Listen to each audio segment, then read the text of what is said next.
উলুধ্বনির মাধ্যমে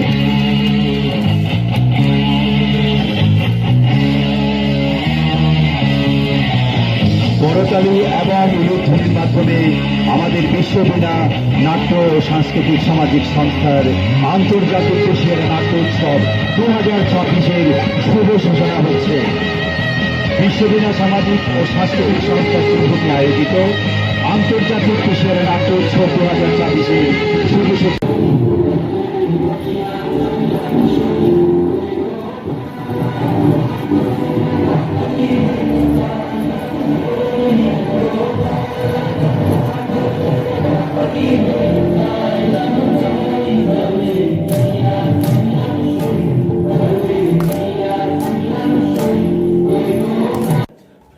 মঞ্চে উপবিষ্ট গুণীজনরা এবং এখানে উপস্থিত নাট্যপ্রেমী শিল্প সংস্কৃতি জগতের সবাইকে অভিনন্দন জানাচ্ছি।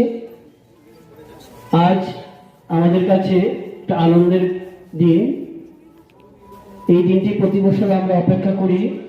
কুশিয়ারা নাট্য উৎসব, বিশ্ববীণা আয়োজিত সেই কুশিয়ারা নাট্য উৎসব আমরা বিভিন্ন নাটক দেখে থাকি। তো আমি এটাই বলবো যে কুশিয়ারা নদীর সঙ্গে এই উৎসবের সম্পর্ক আছে।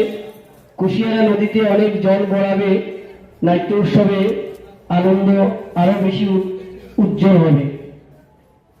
নাট্য চেতনা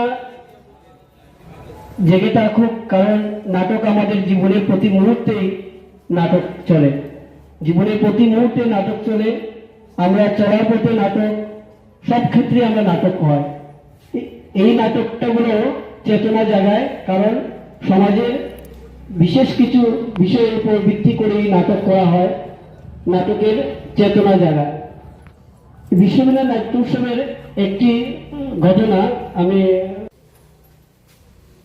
লেখা হয়েছিল, পঞ্চায়েত করেছিল রেস থিয়েটার। আপনারা জানেন আগামীকাল রেস থিয়েটারে এখানে নাটক হয়েছে। রেস থিয়েটার প্রথমবারের মতো এই নাটক দিয়ে বরাকের নাট্য আঙ্গিনায় পা রেখেছিল। আর এবছর এই নাটকের 25 বছর, এবং এই 25 বছরে দাঁড়িয়ে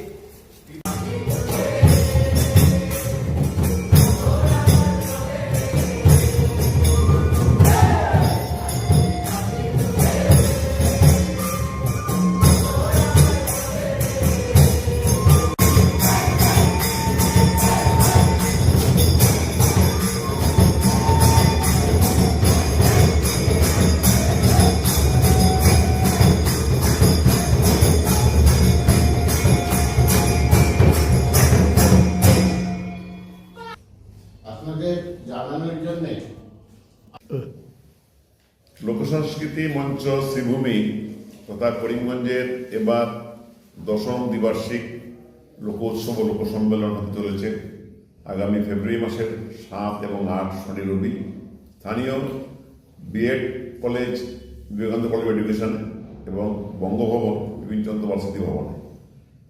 এই দুদিনব্যাপী অনুষ্ঠানে বিভিন্ন প্রোগ্রাম আমরা যারা আয়োজিত করেছি, তার মধ্যে বিশেষভাবে 3টি মঞ্চ আমরা স্থাপন করেছি। একটি মঞ্চ রঞ্জিত কুমার প্রকাশ স্মৃতি মঞ্চ, যেটা বিএড কলেজের মুক্ত মঞ্চ নামে পরিচিত হবে। দ্বিতীয় মঞ্চ ধীরেন্দ্র রায় স্মৃতি মঞ্চ, বিপিনচন্দ্র পাল স্মৃতি ভবনে অনুষ্ঠিত হবে। এবং তৃতীয় মঞ্চটি করুণাশঙ্কর ভট্টাচার্য স্মৃতি সাহিত্য আলোচনা মঞ্চ, বিপিনচন্দ্র পাল স্মৃতি ভবনের নিচের তলাতে এটি অনুষ্ঠিত হবে।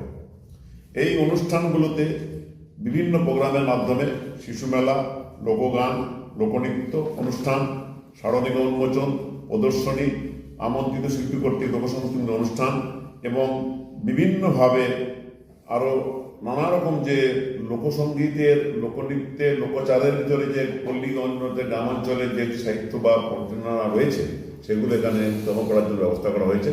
তারা আসবেন। আমরা আশা করছি প্রায় সহস্রাধিক পরিবেশিত এই সব অঞ্চলের যারা লোকসঙ্গীত নিয়ে পরিচর্যা করছেন, তাদের আহ্বানের মধ্যে সাড়া দিয়ে এখানে আসবেন বলে আমরা সেই বিশ্বাস রাখছি। তাদের নাম নথিভুক্ত করা হয়েছে এবং আমাদের এই সমিতির উপসমিতি যে আছেন কালচারের, তিনি সমস্ত কিছু তৈরি করেছেন। এই সঙ্গে বিশিষ্ট ব্যক্তিত্ব ডক্টর বিশ্বধর চৌধুরী, অবসরপ্রাপ্ত অধ্যাপক, আসাম বিশ্ববিদ্যালয়ের, উনি উপস্থিত থাকবেন বিশেষ প্রধান বক্তা হিসাবে। আরও দুই একজন আছেন, রমাকান্ত দাস মহাশয় এবং আমাদের আমন্ত্রিত অতিথি শিল্পী অমিত গুহ কলকাতা থেকে আসবেন। এই অঞ্চলের আমাদের মঞ্জুশ্রী দাস, বিধান লস্কর, এরাও থাকবেন। এছাড়া করিমগঞ্জ শহরের বিশিষ্ট যারা সঙ্গীত শিল্পী আছেন, লোকসঙ্গীত নিয়ে চর্চা করছেন, তারাও উপস্থিত থাকবেন। আমরা বাবুল সাহেবও থাকবেন এই লোকসঙ্গীতের মঞ্চে।